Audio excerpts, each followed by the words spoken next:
Lap tap खोल जाने कहाँ बतिया वेला, कब कब हंसेला और चके में रोवेला, माई को हंस रोग हवे रांची जा दिखावना तनी दिया देना।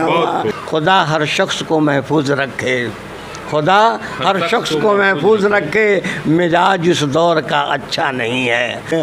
पटना में पढ़े ले बना के स्टाइल, www.com फेसबुक चलावे ले, www.com फेसबुक चलावे ले, कांचे उमिरिया के पकुआ बनावे ले, सारा धन घर सब सगरी कमाई, रह जाई सगरो एकहू न जाई, तनी मान कहनावा तनी दीहा ध्यानावा, भाई भाई लड़ी हैं कैसा कैसी होई, बड़ा लाज लागेला, अरे बड़ा लाज लागेला हाकिम के समनावा तनी दीहा ध्यानावा, मंजिल का पता कोई बताता भी नहीं है, थक हार के बैठा कहीं जाता भी नहीं है, थक भौजी के हंसी अब कटार लागेला, अब अनार लागेला, अब अनार लागेला। डॉक्टर जिसे बनाया वो समंदर के पार था, अब बाप को कहा था उसने दिया जो घर पर बेकार था। नमस्कार, विगत कुछ दिनों से आप सभी हमको देख रहे हैं। मैं निरंतर प्रयास कर रहा हूं कि एक से एक बड़े साहित्यकार, शायर, कवि, समाज को जो लोग दिशा दे रहे हैं, युवा पीढ़ी को जो लोग एक नई और सुंदर दिशा देने का प्रयास करते चले आ रहे हैं, वैसे लोगों से रूबरू कराने का मेरा यह प्रयास विगत कुछ दिनों से जारी है। इसी क्रम में आज मैं आया हूं देश के मशहूर शायर, गज़ल और तरन्नुम के प्रसिद्ध व्यक्तित्व सरफुद्दीन अली सर्फ के साथ। सरफुद्दीन साहब का नाम समूचे देश में गज़ल के लिए, शायरी के लिए, तरन्नुम के लिए और भोजपुरी की रचनाओं के लिए बड़े अदब के साथ लिया जाता है। अब तक सैकड़ों मंचों पे इनके द्वारा भोजपुरी, हिंदी, उर्दू के गज़ल, कविता और तरन्नुम के पाठ किए जा चुके हैं। इसके एवज में इन्हें दर्जनों पुरस्कार भी प्राप्त हुए हैं। इनसे बात करेंगे और जानने का प्रयास करेंगे कि आज की युवा पीढ़ी जो है साहित्य और शायरी की दुनिया में क्यों नहीं जाना पसंद करती है, युवाओं की रुचि जो है साहित्य से क्यों कट रहा है, युवा पीढ़ी आज क्या प्रयास किया जाए कि युवाओं की रुचि शेरो शायरी की तरफ बढ़े, मुशायरे की तरफ बढ़े, कवि और कविता लेखनी की तरफ बढ़े। इन तमाम बिंदुओं पर चर्चा करेंगे। बहुत बहुत स्वागत है आपका हुजूर मेरे इस चैनल में। बहुत बहुत धन्यवाद।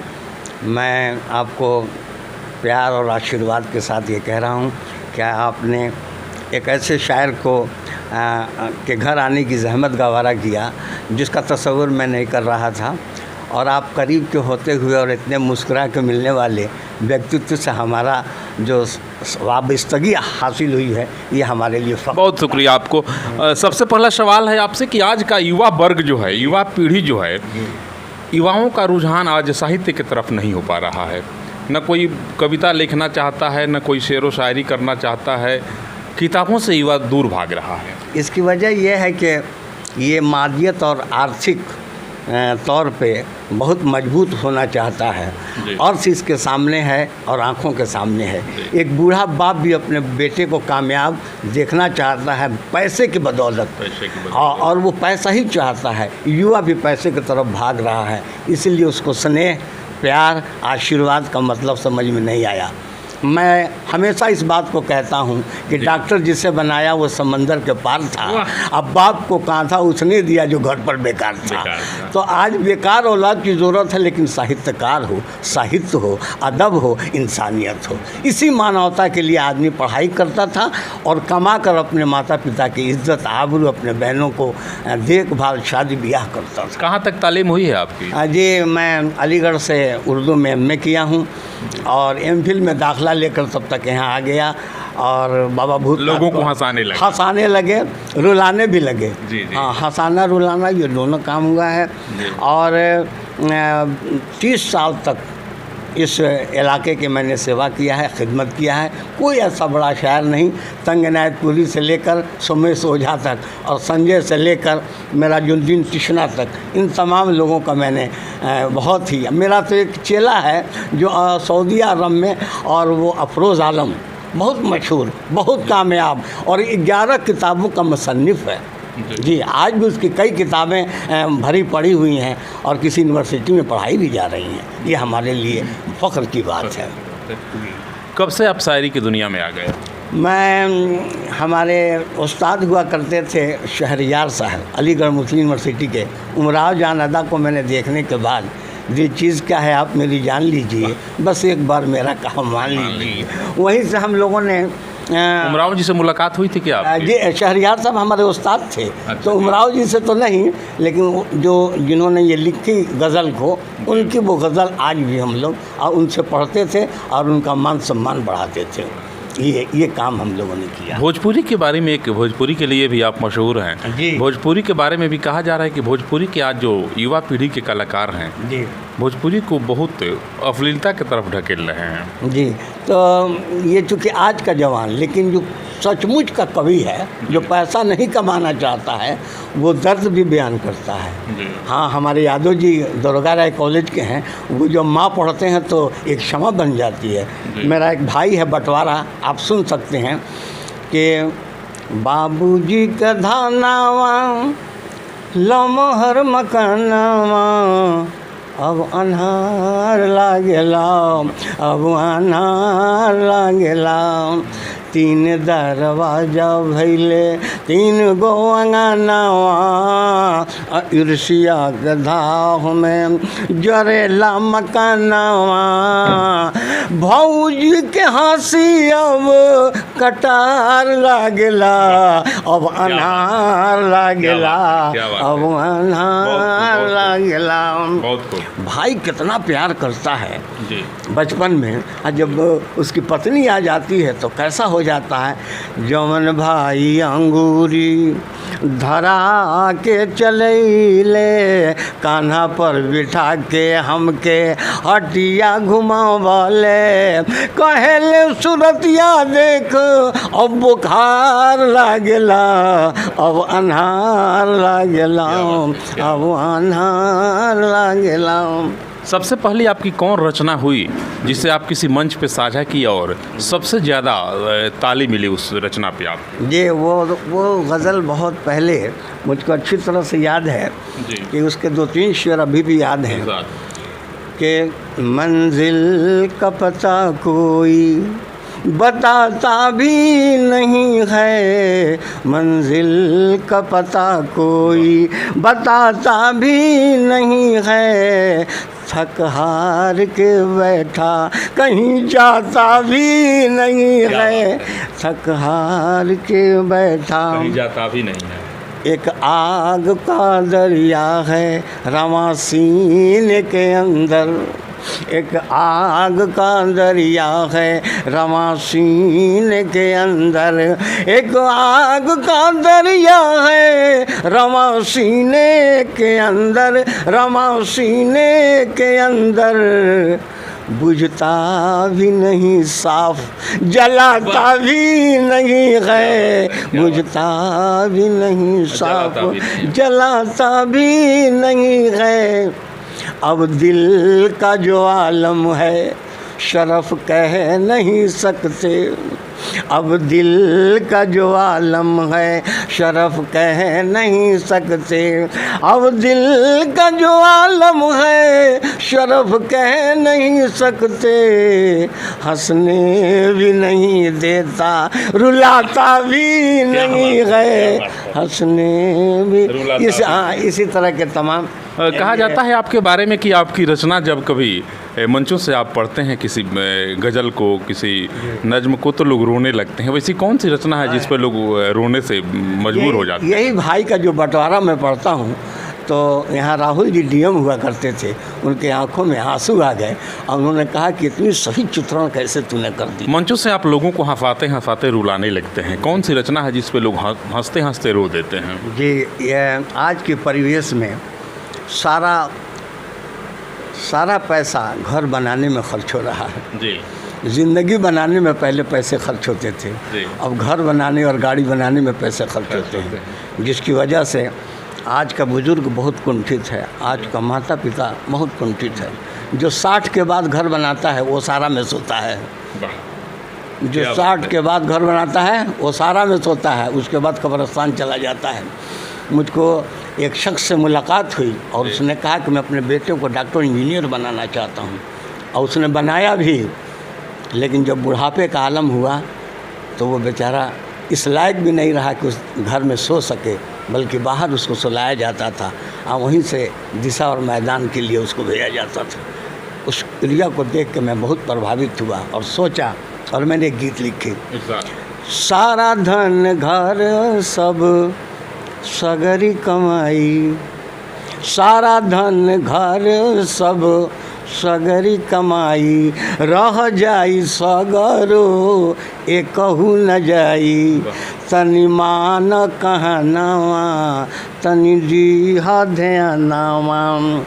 सुनाई इरफान नाम था उस शख्स का, सुनाई इरफान भाई काहे के तू धावेला, 60 के उमीर भइल काहे के जोगावेला, ढेर धन घर होई तमारा मारी होई, भाई भाई लड़ी हैं कैसा कैसी होई, बड़ा लाज लागेला, अरे बड़ा लाज लागेला, हाकिम के समनावा तनि दीहा ध्यानावा, तनि माना कहनावा तनि दीहा ध्यानावा।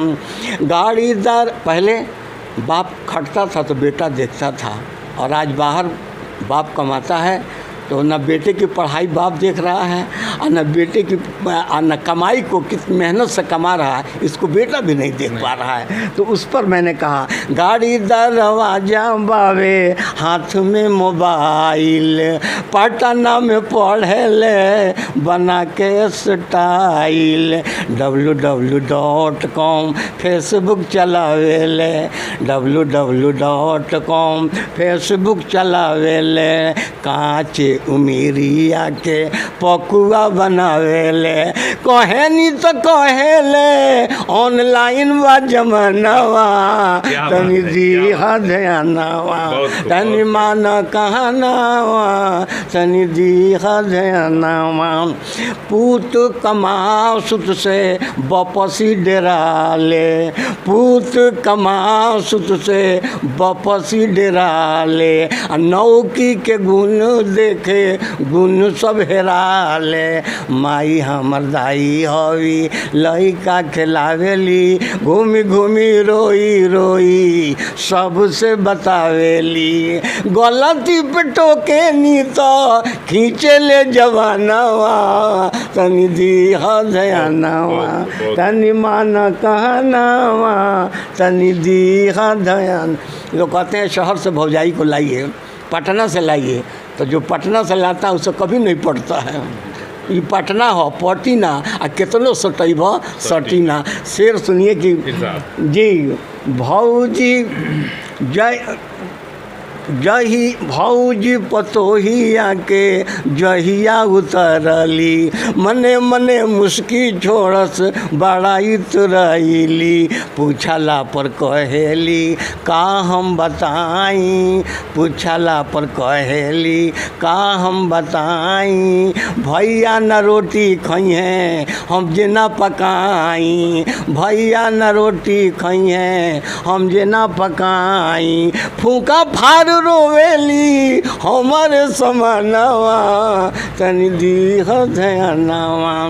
सुन सरफुद्दीन साहब हमारा बुझात बा हाथ से बेहाथ हमारे लइका होत जात बा, हाथ से बेहाथ हमारे लइका होत जात बा। लैपटॉप खोल जाने कहाँ बतियावेला, कब कब हंसेला और चके में रोवेला। माई को हंस रोग हवे रांची जा दिखावना तनी दिया देनवा तनी माना कहनावा तनी दिया। ये है हमारे चंदेशा। और उर्दू के गज़लों के लिए आपकी बड़ी प्रशंसा होती है। जी जी। बहुत लोग तारीफ़ करते हैं कि सरफुद्दीन साहब जब मंच पे आते हैं तो भीड़ से एक आवाज़ निकलती है कि गज़ल पढ़िए, गज़ल पढ़िए। किस प्रकार के गज़ल पढ़ते हैं कि जो ऑडियंस होता है उसमें से केवल गज़ल के लिए आवाज़ निकलती है, वह कौन सा गज़ल होता है? जी जी, तो आपको पुरानी गज़ल है, लेकिन उस ज़माने में जिस ज़माने में हम लोग पढ़ते थे गज़लों का एक बहुत क्रेज़ था।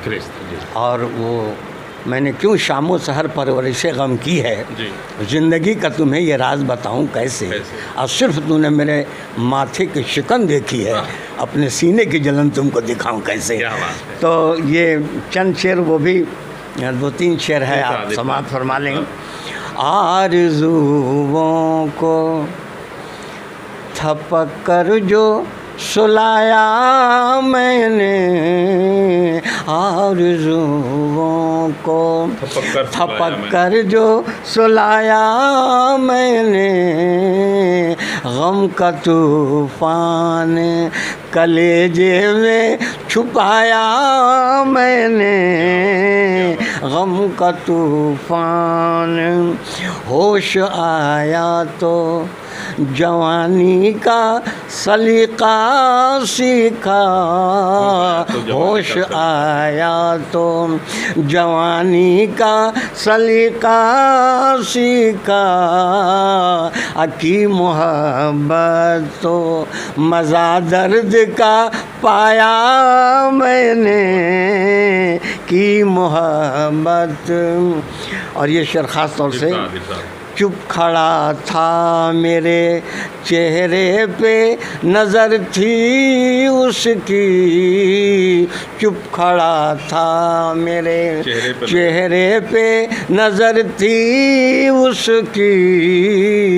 चौंक उठा है जो कुछ याद दिलाया मैंने, चौंक उठा है। यही चंद शेर थे जो आप कुछ तरन्नुम में पढ़ा आपको। और कुछ ऐसे इरशाद गज़ल सुन सकते हैं जो हम लोगों ने आप तक पहुंचाए हैं। देखिए सरफुद्दीन साहब जी, जो कुछ भी पढ़ रहे हैं, जो कुछ भी पढ़ते चले आए हैं, सब इनकी स्वतः लिखित रचना है। जी। अपने से लिखते हैं और मंचों से उसे पढ़ते हैं, जिस पे ज़बरदस्त तालियां मिलती हैं इन्हें। बहुत लोग ऐसे होते हैं जो दूसरों के लेखनी को चुराते हैं और मंचों से उसे साझा करते हैं, लेकिन सरफुद्दीन साहब में एक खूबी यह है कि जो कुछ भी पढ़ेंगे, जो कुछ भी आपको सुनाएंगे, वह स्वलिखित होगी, अपने से रचते हैं और रच करके ही मंचों से उसे तमाम श्रोताओं तक पहुंचाते हैं। आइए कुछ और सुनने का प्रयास करते हैं। कोई भी शहर में अपना नहीं है, कोई भी शहर में अपना नहीं है, किसी ने हाल दिल पूछा नहीं है।